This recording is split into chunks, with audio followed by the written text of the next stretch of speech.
Welcome to Kishore academy. இன்றைக்கி இந்த வீடியோவில் 11th standard physics English medium example 1.14 என்ன அப்படிங்கிறத என்ன செய்ய போகிறோம் பார்க்க போகிறோம். இது ஒரு ஈஸியான question and examination point of வியூவில் ஒரு இம்பார்ட்டன்ட் கொஸ்டின். 2 மார்க் 3 மார்க்கில் கேட்கலாம். இந்த கொஸ்டின்லாம் கேட்டால் விட்டுட்டு வந்துடாதீங்க, ரொம்ப easy. Check the correctness of equation 1/2 mv square is equal to mgh using dimensional analysis method. So இதுக்கு ஃபர்ஸ்ட் ஸ்டெப் என்ன செய்யணும் அப்படின்னா, எல்ஹெச்எஸில் இருக்கிற வேல்யூ எடுத்துக்கோங்க. 1/2 mv ஸ்கொயர். இப்போ இதில் உள்ள எல்லா குவான்டிட்டிக்கும் டைமென்ஷனல் ஃபார்முலா, டைமென்ஷனல் யூனிட் என்ன அப்படிங்கிறத நம்ம என்ன செய்யணும், சப்ஸ்டிடியூட் பண்ணணும். கான்ஸ்டண்ட்டுக்கு கிடையாது, ஸோ 1/2க்கு ஒன்றுமே சப்ஸ்டிடியூட் பண்ண முடியாது. எம்முக்கு வந்து கேபிட்டல் எம் தான். எம்னா மாஸ், அதுக்கு கேபிட்டல் எம் தான். எல்லா வேல்யூவையும் ப்ராக்கெட்டில் எழுதணும். வீனா வெலாசிட்டி, வெலாசிட்டிக்கு L into T power -1. So வெலாசிட்டிக்கு L into T power -1. So ஒரு டேபிளர் காலம் இருக்கும், நீங்கள் பார்த்துருப்பீங்க. அது ஃபுல்லாக நிறையா வேல்யூஸ் இருக்கும். இதில் நம்ம என்ன செய்யணும் அப்படின்னா, எல்லாத்தையும் எப்படி படிக்க முடியும் அப்படின்னா, அது படிக்கிறது கொஞ்சம் கஷ்டம்தான். அதை படிக்கிறதுக்குன்னு ஒரு மெத்தட் இருக்குது.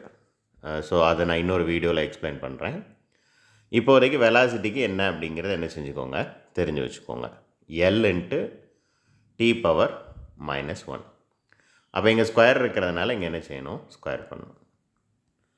ஸோ இப்போ இந்த எம் அப்படியே எழுதிக்கலாம், எந்த சேஞ்சஸும் இல்லை. இப்போ இந்த ஸ்கொயரை கொண்டு இந்த ரெண்டு வேல்யூவையும் உள்ளே கொண்டு வந்து மல்டிப்ளை பண்ணணும். அப்போ எல் ஸ்கொயர் டி பவர் -2 ஆயிடும். எல்ஹெச்எஸில் உள்ளதுக்கு வேல்யூ என்னன்னு டெரைவ் பண்ணியாச்சு. இப்போ எம்ஜிஹெச் ரைட் ஹேண்ட் சைடுக்கு டெரைவ் பண்ண போகிறோம். எம்முக்கு வந்து எம் தான். ஜீனா acceleration due to gravity, so அதுக்கு வேல்யூ வந்து எல் டி பவர் -2. அண்ட் ஹெச்சுக்கு வந்து எல், ஹெச்னா ஹைட்டுக்கு வந்து லென்த்து தான் வரும். So L. எல்லாத்தையும் இதே மாதிரி ப்ராக்கெட்டில் எழுதணும். இந்த மாதிரி ப்ராக்கெட்டில் எழுதலைன்னா தப்பாயிடும். ஓகே, இப்போது இந்த எம் அப்படியே தான் இருக்கும். இங்கே ஒரு எல் இருக்குது, இங்கே ஒரு எல் இருக்குது. ஸோ எல்லையும் எல் பவர் 2 ஆயிரும் மல்டிப்ளை பண்ணும்போது. எல் ஸ்கொயர் அல்லது எல் பவர் 2. இங்கே டி பவர் -2 தான் இருக்குது, அது ஒரு டைம் தான், அது அப்படியே இருக்கும். இப்போ பாருங்கள், இந்த ரெண்டுலேயும் கிடச்ச வேல்யூ வந்து சேமாக இருக்கும். ஸோ ப்ரூவ் பண்ணியாச்சு. That's all. இதே மாதிரி இதுக்கு முன்னாடி இன்னொன்று v is equal to u plus at. இதே மாதிரி டைமென்ஷனல் கரெக்ட்னஸ் இதுவும் கேட்குறதுக்கு வாய்ப்பு இருக்குது. இதுவும் பார்ப்போம். v is equal to u plus at. So vனா வெலாசிட்டி, வெலாசிட்டிக்கு என்னென்னு இப்போ தான் நம்ம பார்த்தோம், எல் டி பவர் -1. யூனா அதுவும் வெலாசிட்டி தான். அப்போ அதே ஃபார்முலா தான் வரும், அதே வேல்யூவை அப்படியே எழுதுங்க.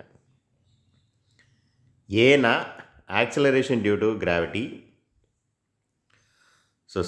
ஆக்சலரேஷன், அதுக்கு எல் டி பவர் -2 தான். அதுவும் இப்போ தான் பார்த்தோம் இதுக்கு முந்தின சம்மில். அண்டு டீனா டைமுக்கு வந்து கேபிட்டல் டி தான். இப்போ இந்த ஃபர்ஸ்ட் ஒன் எந்த சேஞ்சஸும் பண்ண முடியாது, இதுலேயும் எந்த சேஞ்சஸும் பண்ண முடியாது. இங்கே எல் அப்படியே இருக்கும், லாஸ்ட் டைமில் எல் அப்படியே இருக்கும். T power -2 and into T power 1. அப்போ மல்டிப்ளை பண்ண சொன்னால் பவர் வேல்யூ என்ன செய்யணும், கூட்டணும், பேஸு சேமாக இருந்தால். அப்போ 2லேருந்து 1 சப்ட்ராக்ட் பண்ணால் 1, பெரிய நம்பரோட அடையாளம் வந்து -1. அப்போ அது டி பவர் -1 ஆயிடும். இப்போ பாருங்கள், எல்லா வேல்யூவும் சேமாக இருக்கணும். கன்ஃபியூஸ் பண்ணிக்காதீங்க, ஒவ்வொரு டேர்ம்லேயும் சேம் வேல்யூ இருக்கணும். இந்த எல்ஹெச்எஸில் என்ன வேல்யூ இருக்கோ அந்த வேல்யூ வந்து ஒவ்வொரு டேர்ம்லேயும் இருக்கணும். இதுக்கு அடுத்து ஒரு டேர்ம் இருந்தாலும் அங்கேயும் எல் டி பவர் -1ன்னு இருக்கணும். அதுதான் டைமென்ஷனல் அனலைசிஸோட மெத்தட். கரெக்டாக இல்லையா அப்படிங்கிறத செக் பண்ண மெத்தட். ரைட் ஹேண்ட் சைடில் இருக்கிற, ஏன்னா மேக்ஸ் ஈக்குவேஷன் மாதிரி ரைட் ஹேண்ட் சைடில் இருக்கிற எல்லாத்தையும் ஆட் பண்ணால் லெஃப்ட் சைடில் இருக்கிறதுக்கு ஈக்குவல் அப்படின்னு சில ஸ்டூடெண்ட்ஸ் நினைப்பாங்க. அப்படி கிடையாது. ஒவ்வொரு டேர்ம்லேயும் சேம் வேல்யூ இருக்கணும், ஒரே மாதிரியான வேல்யூ இருக்கணும். That's all. தேங்க்யூ.